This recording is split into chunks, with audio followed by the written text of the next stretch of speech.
కరీంనగర్లో మంచిర్యాల చౌరస్తా, civil hospital, court ఈ సరౌండింగ్ ఇదే అవతారంతో పాపం ఎంత అంటే ఈ చాలా అమాయకుడు. ఎందుకంటే నేను అటు ఇటు చాలాసార్లు చూసిన. ఎప్పుడైతే ఒకసారి మన ఆశ్రమం తీసుకుపోయి మంచిగా చూసుకుందాం అనుకున్నా కానీ ఈ వ్యక్తి నాకు కనబడకుండా కూడా దాచుకుంటూ తిరుగుతుంది. ఎట్లయితే వాళ్ళైతే దొరకబట్టిన మా ఆశ్రమం తీసుకొచ్చిన. మరి ఇప్పుడు ఏం పేరు? రామునివాస్ అని అంటుండు. రామునివాస్ ఇప్పుడు ఎట్లున్నాడో తర్వాత ఎట్లున్నాడో మీరు ఒకసారి చూడండి.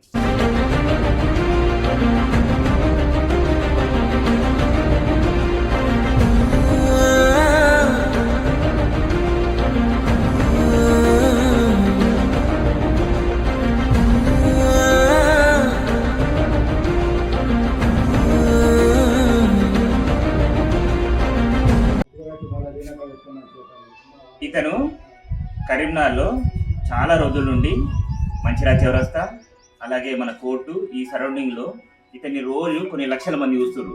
అయినా సరే ఎవరు స్పందించలేదు. మన ఆశ్రమం స్పందించి అతన్ని మన ఆశ్రమం తీసుకురావడం జరిగింది. మీకు పాత ఫోటోలు కూడా పెట్టినాం. ఆయన వీడియోలు ఎట్లున్నాయి అనేది చూసారు. ఇప్పుడు మంచిగా స్నానం చేయించిన తర్వాత మంచిగా కొత్త బట్టలు వేసి మళ్ళీ మేము ముందుంచాను. మీ అందరికీ నచ్చితే మా వీడియోకి లైక్ చేయండి, షేర్ చేయండి.